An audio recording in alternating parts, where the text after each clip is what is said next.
দুর্ঘটনার কবলে Agartala Sealdah Kanchenjunga express Rangapani station থেকে খানিক দূরে এই ঘটনা ঘটেছে বলে জানা গিয়েছে। সূত্রের খবর, একটি মালগাড়ির সঙ্গে সংঘর্ষে দরুন দুর্ঘটনা ঘটেছে। সকাল 9টার কিছু আগে এই দুর্ঘটনা ঘটেছে বলে জানা গিয়েছে। ঘটনায় 9 জনের মৃত্যু ও 48 জন আহত হয়েছে বলে এখনো পর্যন্ত জানা গিয়েছে।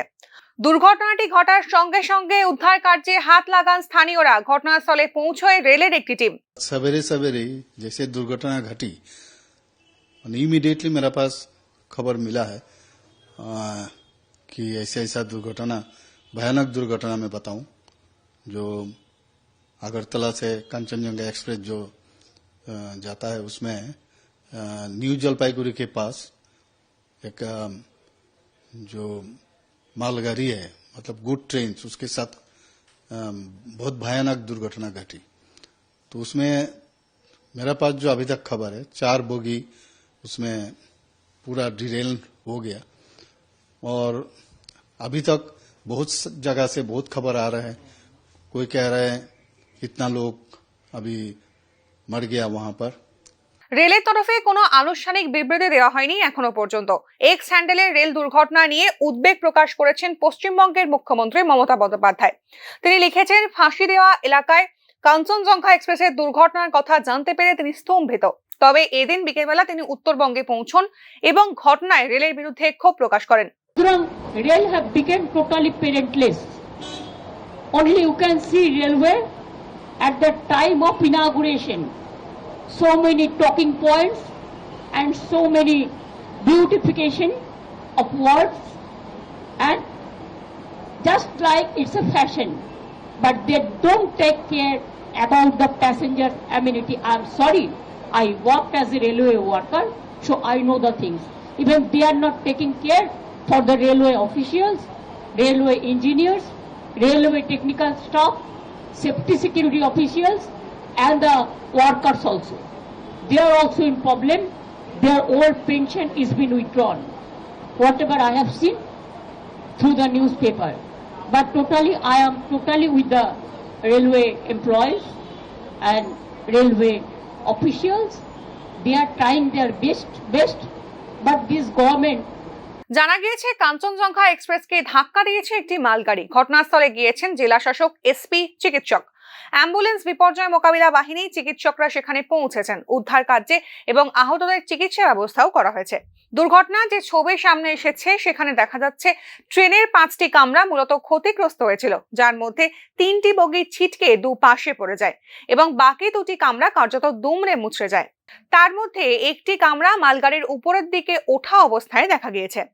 স্থানীয়দের উদ্ধার কার্যে হাত লাগাতে দেখা যাচ্ছে বারংবার। বহু যাত্রীর আটকে থাকার আশঙ্কাও করা হয়েছিল।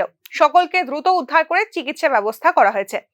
ঘটনাস্থলে পৌঁছেছেন কেন্দ্রীয় রেলমন্ত্রী অশ্বিনী বৈষ্ণব। তিনি জানিয়েছেন, বিকেলের পর শেষ হয়েছে উদ্ধার কাজ।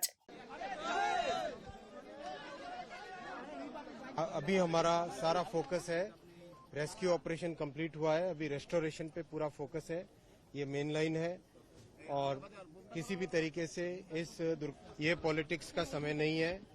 अभी सारा फोकस होना चाहिए रेस्क्यू और रेस्टोरेशन पे। पैसेंजर सेफ्टी के लिए बहुत बड़ा फोकस है, कंप्लीट फोकस है, जैसा आप स्वयं जानते भी हैं। मैं इसके बारे में बाद में डिटेल में चर्चा करूंगा। अभी मैं जरा पहले रेस्क्यू और रेस्टोरेशन ऑपरेशन का पूरा जायजा ले लूं और उसके बाद में पेशेंट से मिलने आ जाए, उसके बाद में ही कुछ पता चल पाएगा। उससे पहले कुछ भी कहना गलत होगा।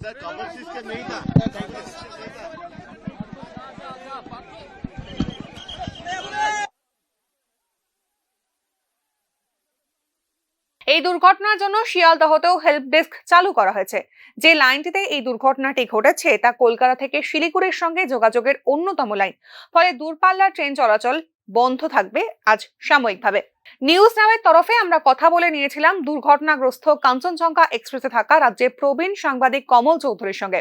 তিনি জানিয়েছেন, সর্বপ্রথমে স্থানীয়রা তাদের উদ্ধার করতে আসেন।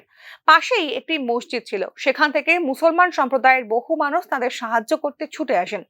সরকারি সাহায্য আসতে প্রায় 2 ঘন্টার বেশি সময় লেগেছিল বলে জানিয়েছেন দুর্ঘটনাগ্রস্ত ট্রেনের এই প্রবীণ সাংবাদিক। হ্যাঁ, অ্যাকচুয়ালি আমরা নিউ জলপাইগুড়ি স্টেশন ছেড়ে ধরেন মিনিট 4-5 তখন আমি বসে চা খাচ্ছি, হঠাৎ করেই মানে একটা ধুম করে আওয়াজ হলো, আমরা সবাই ছিটকে পড়ে গেলাম। আমি S9 নাম্বার কোচে ছিলাম। তারপরে অটোমেটিক আমার স্ত্রী কিছুটা আহত হলেন, আমার ভাতিজা ছিলেন সঙ্গে, ওরও ঘাড়ে লাগলো। এর ভিতরে বাইরে আত্মচিৎকার, আমিও লাফিয়ে বেরোলাম, বেরিয়ে দেখি তো মেছাকার অবস্থা, ট্রেনের বগিগুলো ছড়িয়ে ছিটিয়ে আছে। আমিও তখন পাগলের মতো ছুটতে থাকি ওইদিকে। এরপরে সামনে যাই, গিয়ে তো দেখি তখন মানে মানুষের আত্মনাদ, আর সবাই কাতরাচ্ছে অনেক মানুষ। এর ভিতরে আশেপাশের যে গ্রামগুলোতে কৃষকরা ছিল ওরাও ছুটে আসে, উঠে আশেপাশের মানুষই মূলত উদ্ধার কাজটা শুরু করে। আর দুর্ঘটনার বিপদশত তো এর ভিতরে আপনারা জেনে গেছেন। হ্যাঁ, আর সরকারি সাহায্য আসতে ঠিক কত সময় লেগেছিল? প্রায় 2 ঘন্টা লেগেছে সরকারি লোক আসতে। আশপাশে কোথাও হয়তো একটা মসজিদ ছিল, ওইখান থেকে যারা আজকে নামাজ পড়ার জন্য এসেছে ওরা ছুটে এসছে ভালো সংখ্যায়, এবং আশপাশে যে কৃষকরা ওরাই মূল ভূমিকা নিয়েছে উদ্ধার কাজে। ওরাই কোলে করে পিঠে করে মানে দৌড়ে একটা বা পাড়ার মধ্যে রাস্তা দিয়ে সবাইকে নিয়ে যাচ্ছিল। আপনি প্রত্যক্ষদর্শী, আপনি তো দেখেছেন দুর্ঘটনা এবং সেই ট্রেনেও আপনি উপস্থিত ছিলেন। হ্যাঁ। দুর্ঘটনায় আপাতত কতজনের প্রাণ গেছে এবং কতজন আহত হয়েছেন বলে খবর পাওয়া যাচ্ছে? এখানে আমরা দেখেছি তখন স্থানীয় মানুষের যারা নিচ্ছিল যে তখন 7-8 জনের প্রাণ গেছে, আর 30-35 জনকে সিরিয়াস ইনজুর নিয়ে গেছে। আর আমরা বাকি যারা অল্প বিস্তর ধরুন 300-400 লোকই আহত হয়েছে, সেগুলো নিতে হয়নি। কারোর ধরুন পায়ে লেগেছে, কারোর সুতা কতটুকু কেটে গেছে, বা কারোর ধরুন ঘাড়ে লেগেছে, এমন হয়েছে। আচ্ছা, আপনারা সকলে সুস্থ আছেন তো? আমার তো মানে হালকা, আমার স্ত্রীর হাতে একটু লেগেছে, কনুইটা খুলে গেছে, একটা হাতে ভালোই লেগেছে একটু। আচ্ছা, ধন্যবাদ আপনার অভিজ্ঞতা ভাগ করে নেওয়ার জন্য। আমরা আপনার দ্রুত সুস্থতা কামনা করছি। ঘটনাস্থলে পৌঁছেছিলেন রেলের আধিকারিকরা, আরপিএফ এবং জিআরপিএফ। বিকেল 5:30টার পর শেষ হয়েছে উদ্ধার অভিযান। ট্রেনটি 5টি বগি বাদ দিয়ে আবার যাত্রা শুরু করেছে কলকাতার উদ্দেশ্যে। তবে কি কারণে এই দুর্ঘটনা ঘটল তা নিয়ে প্রশ্ন উঠছে।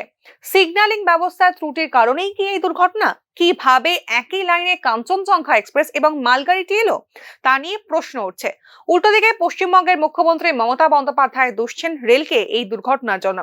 প্রাথমিকভাবে রেল সূত্রে জানা যাচ্ছে গোটা ঘটনার পূর্ণাঙ্গ তদন্ত করা হবে, এরপরেই কোনো নির্দিষ্ট তথ্য জানানো সম্ভব। এই ঘটনা উস্কে দিচ্ছে করমণ্ডল এক্সপ্রেসের দুর্ঘটনার সেই বিভীষিকা। Bureau report, news now.